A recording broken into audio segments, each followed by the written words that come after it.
But also when you drill down, Ollie, and you look at Republicans who identify with the MAGA Make America Great Again movement versus Republicans who do not, that there's a huge divide there. So even within the president's own party, there's a steep drop off here among MAGA Republicans. 90% say that the U.S. should have taken action. That drops down to just a bare majority at 54% among non-MAGA Republicans. On the subject of Donald Trump's handling of the situation in Iran and the attacks that Israel and the United States have made upon the Middle East this week, and the retaliations as well, I wanted to know how voters are responding in the United States. An initial snapshot of how the American public is viewing Trump's military action shows 54% of voters disapprove of his administration's approach to Iran, compared to 41% who approve. So the majority disapprove. That polling came from NBC News and was co-conducted by our next guest, Democratic pollster from Hart Research Associates, Jeff Horwitt. Hi there, Jeff. Hi there, Olly. Good to be with you. Yeah, good to have you here. Do you expect that this will shift kind of on a daily basis as the information about the objectives becomes clearer and I guess the death toll and the military success rate becomes clearer? Well, we are in the very early stages of the war, and it's not clear what the objectives are. I think that is one real challenge for the administration, and those seem to have shifted over even the last couple of days. And so what the American people are looking for is a clear guidance, clear objective on what is trying to be accomplished here. And the real danger is we're starting off at a very low point, as you noted, where you have a majority who are disapproving, and also, in fact, a majority who say that we should not have taken action. So at these early days, it does seem like this is a war of choice, as the administration has termed it, and it's a choice that the American people do not share. Okay, and I mean, it's your poll, so drill down into the detail a little bit more for us. What else did we learn from it? Is it divided over party lines?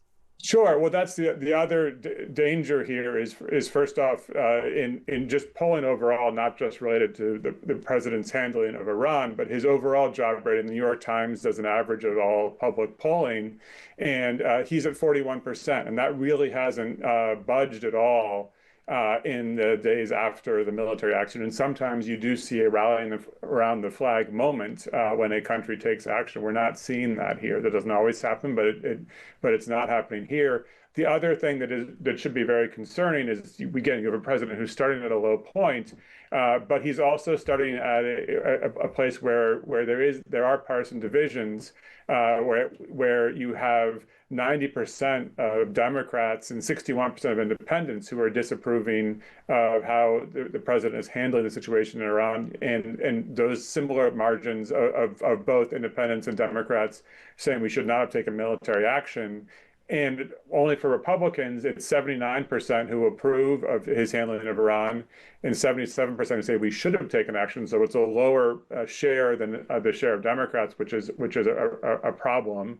But also, when you drill down, Olly, and you look at Republicans who identify with the MAGA Make America Great Again movement versus Republicans who do not, that there's a huge divide there. So even within the president's own party, there's a steep drop off here among MAGA Republicans. 90% say that the U.S. should have taken action. That drops down to just a bare majority at 54% among non-MAGA Republicans.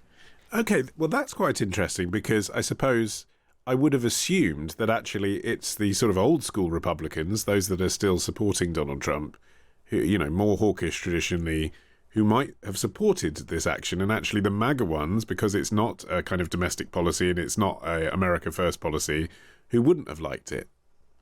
You're totally right, Olly, and that's what's so unique and I would say fascinating, or fascinating if this wasn't happening in the real world, about what's going on with the Republican Party, is that Donald Trump has flipped the party on its head, where, as you're quite right, that the traditional Republicans normally this is sort of going back to the Jeb Bush Republican, if that still exists here, someone who was sort of, believed in strong international looking at folks, they would tend to have a different view, but because Trump has this lock on Republicans, that it is that the MAGA supporters are really with him, and those traditional Republicans are not. It's interesting as well from this side of the pond when we see the ways in which this war is being presented, because that photo call of the president with Christian leaders yesterday is being presented to an extent as a kind of holy war, I suppose, by parts of your media there. Does that have an influence? Does people religion make a difference to what they think about this? Well, there is this interconnection, particularly with evangelical Christians, who have become a big part of the Republican Party. So those do go hand in hand in some respect, and I think that is certainly the case when you consider the involvement of Israel in this military action, and that is one group. While Democrats and progressives, in a lot of public polling, it's pretty clearly seen, have moved away from Israel in recent times, given the war in Gaza, that evangelical Christians, there is that connection here. And so I think that's really a play to Trump's base and to evangelical Christians to have that religious aspect. But for the vast majority of Americans outside of his base, and those who he's really going to have to appeal to for this to be perceived as a successful operation in the eyes of the public, he's going to have to go beyond, the base of that evangelical bloc. Yeah, I suppose. I mean, this is speculating wildly, which of course is not what you do. But I suppose just thinking about some of the minority religions, I guess for Jews, there's not an automatic sense of supporting Israel in the sense there's many Jewish Democrat voters, aren't there? And then, of course, for Muslims, you're going to have quite a lot of people with ties in Iran who are desperate for the regime to be overthrown. Right. I think with Jewish Americans, there are real divisions here, particularly about how the Israeli government has handled the war in Gaza. And so that's what you're seeing play out on the Democratic side for sure. What do you expect to happen next? And I'm not asking you for a prediction on the war. I'm asking you for a prediction on sentiment. Well, the president has really it's been consistent over the course of this term. He has not tried to unify the country. And if you look at historically going back, I think going back to the days of FDR and Churchill, that's what real leaders did, whether it was on our side of the pond or your side of the pond, is that they made their case, and that they also knew when they were falling short, and that they needed to lead public opinion. They needed to understand where the public was and what message they needed to deliver. And so I think the real danger for this administration, and by extrapolation for the country, is that we have a president who is not interested in doing that. And on the political national stage, I think that he's shown that he can win an election that way. But to be able to litigate and to win a war and to navigate public opinion when it comes to a war and life and death, that's a totally different matter, and that's it should be really concerning for both the administration and all Americans. And in your view, do you think that the social media strategy being employed by the White House and MAGA is putting people off? Do you think it's likely to win anyone over who is yet to be convinced by the action? Is it just about super serving the people who already gung-ho support what's happening?